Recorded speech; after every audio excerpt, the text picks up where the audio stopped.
Tonight is January 5th, 2026. We look back. We remember a different night. A night in another city. Berlin, in the year 1989. At night, Berlin looked like two separate cities. One side glowed with bright, steady lights. Streets buzzed with a life that seemed open and endless.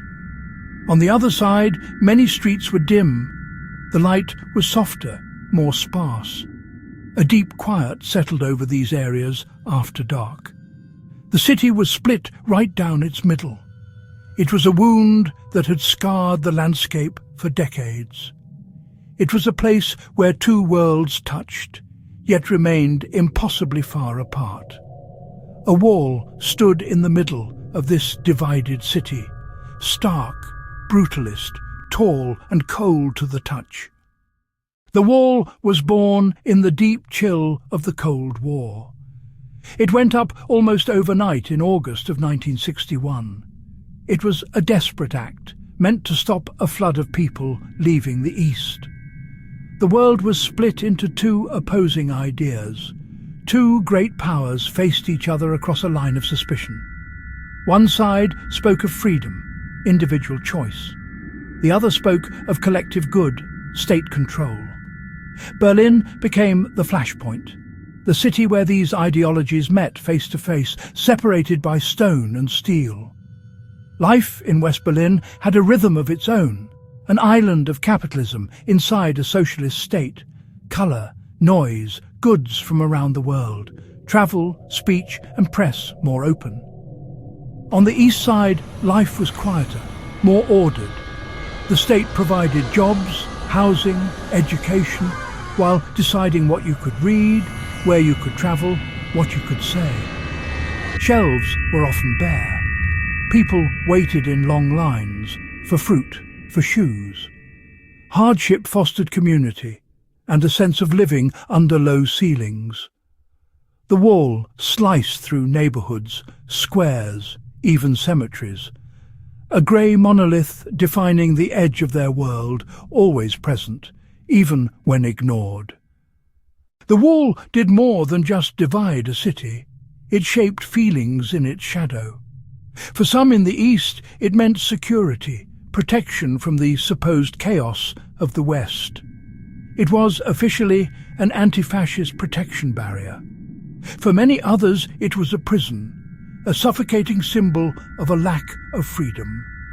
Guards on top, German shepherds on long leashes, cold, impersonal watchtowers, barbed wire like a crown of thorns. Not just political, psychological weight. It whispered they were not trusted, that a different life was a crime. At night, the wall transformed, long shadow, harsh glare where nothing could hide. Searchlights swept in methodical arcs. The wall seemed alive, a sleeping beast. Secrets, escapes, tragedies. Over the years, more than 100 people died trying to cross. Yet on the western side, the wall became a canvas. Vibrant murals, political slogans, messages of hope and defiance. Tourists peering over into a quiet grey otherworld. The night of November 9th, 1989, arrived with a chill in the air. It felt like any other autumn evening in Berlin. But underneath the surface, history was stirring. The ground had been shifting for months, years. Small cracks appeared in the Eastern Bloc. In Moscow, a new leader spoke of glasnost, perestroika, openness, restructuring. Ripples spread across the satellite states. Old certainties dissolved. People began asking long-silenced questions. Pressure for reform built in East Germany. Leadership faltered. Freedoms seen on Western channels fueled peaceful protests. Wir sind das Volk. Fear was breaking. In summer '89, Hungary opened its border, a hole in the Iron Curtain. Thousands travelled, officially on holiday, and simply walked to freedom. An exodus forced the regime's hand. A cautious new rule to ease travel, visas, bureaucracy, meant to release a little steam, not open the floodgates. The text was complex, not finalized. A step, cautious, not revolutionary. The task of announcing this new travel policy fell to a mid-level party official named Gunter Schabowski. A routine press conference, dull, bureaucratic. Shortly before it began, a colleague handed him a note. He had not been in the meetings. He glanced at it, without time to read carefully. He spoke in a flat tone. Party matters, as usual. Near the end, an Italian journalist asked about travel restrictions. It was the moment. Schabowski remembered the note, pulled it out, and began to read, stumbling over legal language. He announced private travel abroad would now be allowed. The room leaned forward. News. Asked when it took effect, he shuffled papers. The note did not say. The plan was, for the next day, to prepare guards and officers. But Schabowski did not know this. He looked up and said the words that would change the world. As far as I know, it takes effect immediately, without delay. A stunned room, then a rush. A simple human error, broadcast live on television and radio, spread like wildfire. At first, it was just a few people, then a few more. They left their apartments and began walking. Dark, quiet streets, all toward the checkpoints. Hope, disbelief, pure curiosity. Was it true? They had to see for themselves. Bornholmer Strasse, small groups arriving around 8 o'clock. Guards were confused, listening to radios, hearing Schabowski's words, yet with no new orders.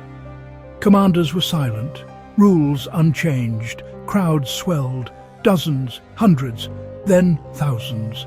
Festive, expectant. Champagne, flowers, children, songs. Tore off! The assembly was peaceful, but its size intimidated. The guards were vastly outnumbered, looking into the faces of old women, young couples, families, and hesitated. This was the moment of truth. A single command to open fire could mean massacre. A decision to stand firm could trigger violence. But no command came. Guards stood in small booths, between past rules and present reality, feeling the weight of an extraordinary moment.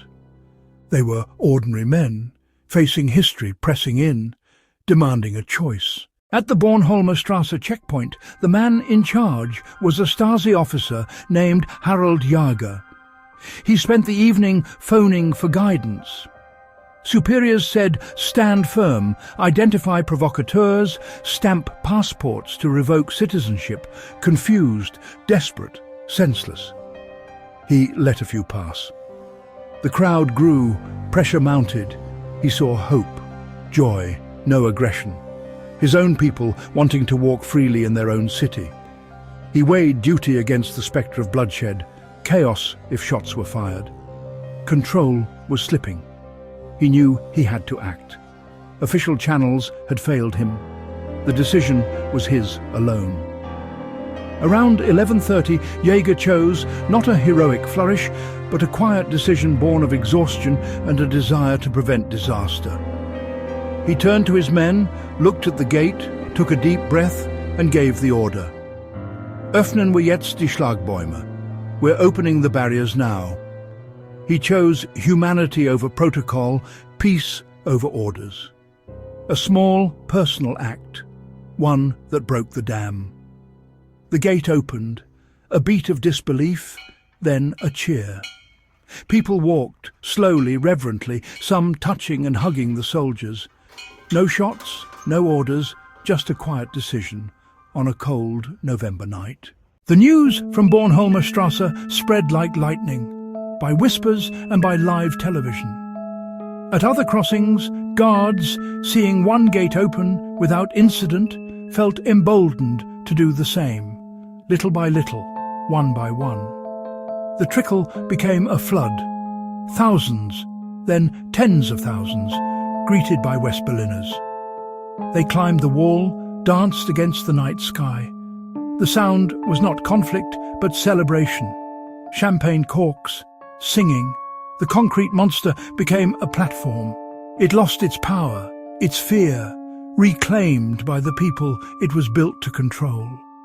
No grand strategy, just a chain reaction of humane choices by overwhelmed guards and officers who saw the futility of holding back the tide of history. In days that followed, the wall came apart. Mauerspechte, wall woodpeckers, chipping and pocketing pieces, while politicians arrived after the fact. The work was done that night. We often think of history as a series of great, deliberate events, shaped by powerful leaders, decisive battles, masterful plans. But the fall of the Berlin Wall teaches a softer lesson. History can be accidental. It can turn on a misspoken word, a moment of confusion, or a single quiet choice made by an ordinary person. Chance and choice met on a Berlin street. Not a military victory of one system over another, but a victory for a human impulse. Courage in the marches. An official reading what he didn't understand, a guard opening a gate instead of fire. The wall yielded not to an explosion, but to a quiet, collective exhalation. A city decided to breathe freely again. A reminder. Permanent-seeming structures are fragile. Change can rise from the street, peacefully, unexpectedly.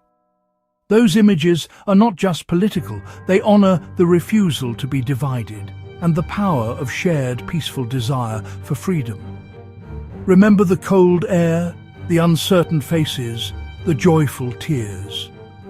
Great transformations can begin quietly, with an accident, a hesitation, a moment of grace.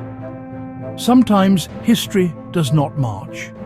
It flows through an open gate in the middle of Berlin.